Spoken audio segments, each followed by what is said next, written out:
Hello, welcome to this week's Confirmation to Go. Today we are looking at the seventh petition of the Lord's Prayer. So let's dive right into it. But deliver us from evil. What does this mean?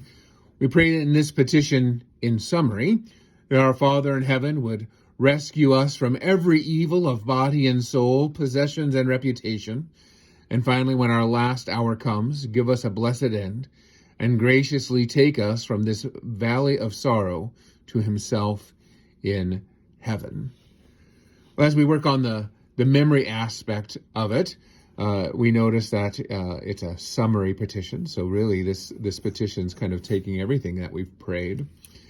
So we pray in this petition, in summary, that our Father in heaven would rescue us from every evil. And then we get kind of four categories of how evil can afflict us: evils of the body and soul, of possessions and reputation.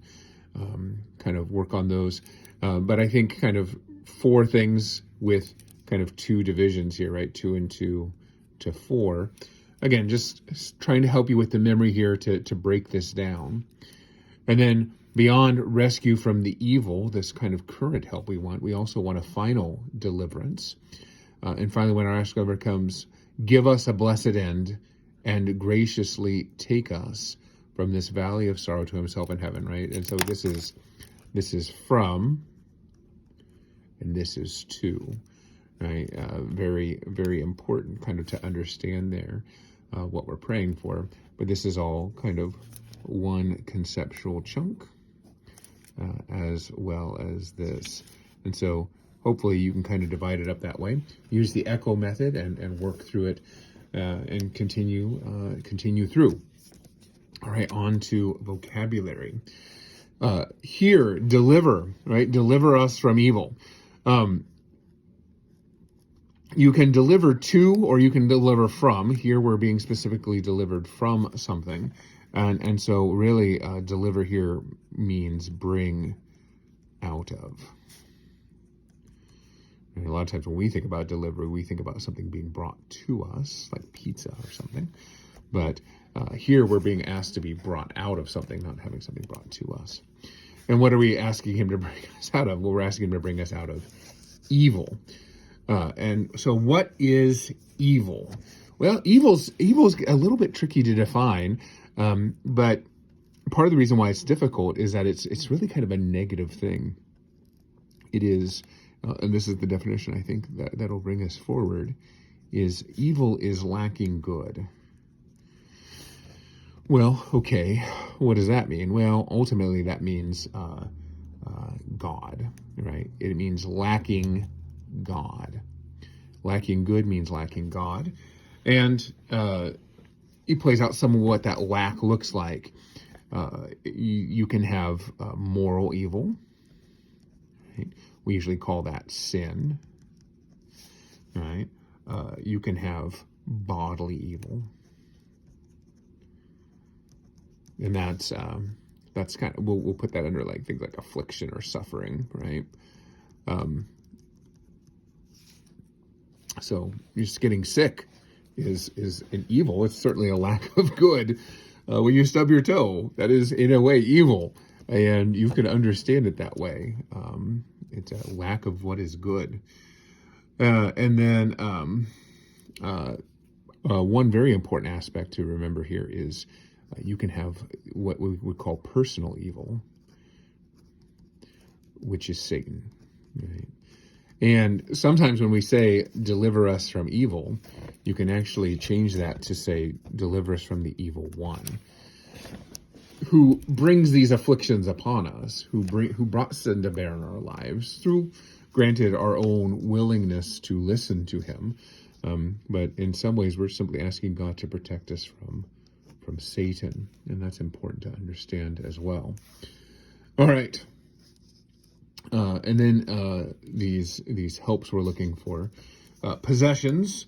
I think this is very interesting. Of course, possessions are things. Let me clarify my writing here. Things God blesses us with.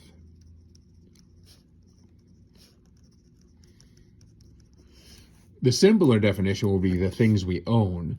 But one thing that the Bible always teaches us is that we don't actually own things. We are blessed with the care of them by God. It's called stewardship. And so it's kind of important for us to start unpacking that picture. So the possessions are things God blesses us with. But there can be evil done to our possessions, right? They can be stolen from us and the like. And in fact, what this reminds us of is the seventh commandment, right? Thou shalt not steal. And that's where the evil of our possessions comes into the fullest light, is in that. Similarly, reputation is our good name, right? We don't want people telling lies about us or anything like that. And of course, that brings us to the eighth commandment. It's almost like Luther knew what he was doing, lining these things up so nicely for us. You think about evil of the body, that could remind us of the fifth commandment, and thou shalt not kill, our right to life, and all of those things, our blessing of life, I should say. So we see how the prayer of the Lord's Prayer is always connecting us and making us think about the commandments and God's fulfillment of them and all these wonderful things. All right. And then finally, when our last hour comes, well, the last hour is when we die.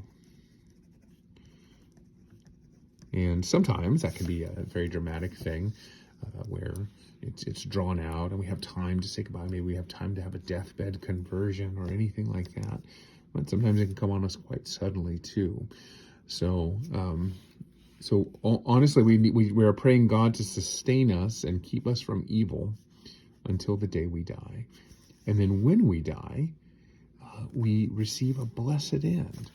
And that's kind of incredible, because I think sometimes we think of death as the end, but of course that's not what the Bible teaches. The Bible teaches that the blessed end is life eternal. Right? And that's what we desire, and that's really the greatest outcome of our faith, is life eternal with God. And of course, that can only be ours because of Jesus, right? That's very critical. That's the only way for us to have a blessed end. And so we pray that he keeps us in faith to carry us through, right? That's how he gives us a blessed end. He gives us a blessed end in Jesus. And that's such an important picture for us to understand.